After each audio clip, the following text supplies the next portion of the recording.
Premier ministre, il y a quelques jours, a annoncé qu'il était prêt à retirer les permis, mais il a aussi annoncé dans son discours le fait qu'il ne renonçait pas à la possibilité d'exploiter le gaz de schiste. La ministre Nathalie Kosciusko-Morizet nous a dit qu'elle s'arrêtait, qu'elle arrêtait un petit peu tous les forages, toutes les actions, tous les camions, etc. Jusqu'à ce qu'une commission d'experts rende son rapport et nous dise si chez nous l'exploitation est dangereuse, moins dangereuse que chez les Américains ou pas. Mais évidemment, on ne s'attend à rien de nouveau de cette commission puisque dans cette commission font partie les mêmes personnes qui sont à l'origine des contrats, notamment donc les hauts fonctionnaires des ponts et chaussées et de l'école des mines. Les méthodes de fracturation demandent énormément d'eau, en moyenne 15 000 mètres cubes par forage et par puits. Ces quantités d'eau, nos régions ne peuvent pas les supporter. Nous sommes en déficit hydrique, nous le savons depuis longtemps, puisque simplement nous avons d'une part un climat méditerranéen avec un réchauffement climatique très fort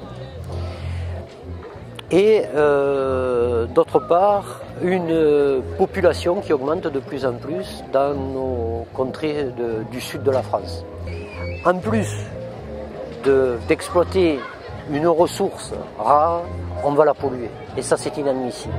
Sachant que les procédés de fracturation, tels que nous les ont décrits les pétroliers, sont extrêmement polluants et ne sont pas encore au point.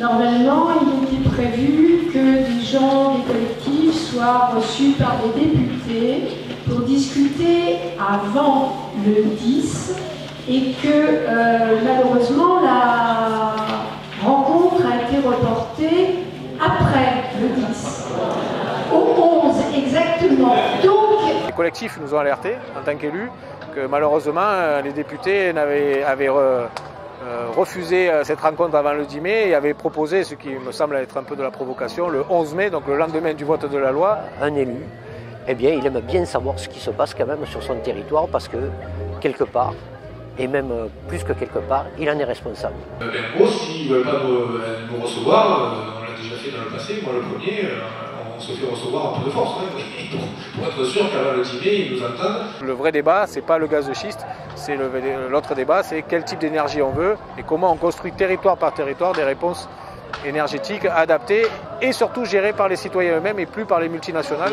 Les arrêtés ou les délibérations conseils municipaux, s'ils ont été bien faits, s'ils ont été bien adressés, je peux vous garantir que Kosciusko-Morizet et Besson ont été noyés.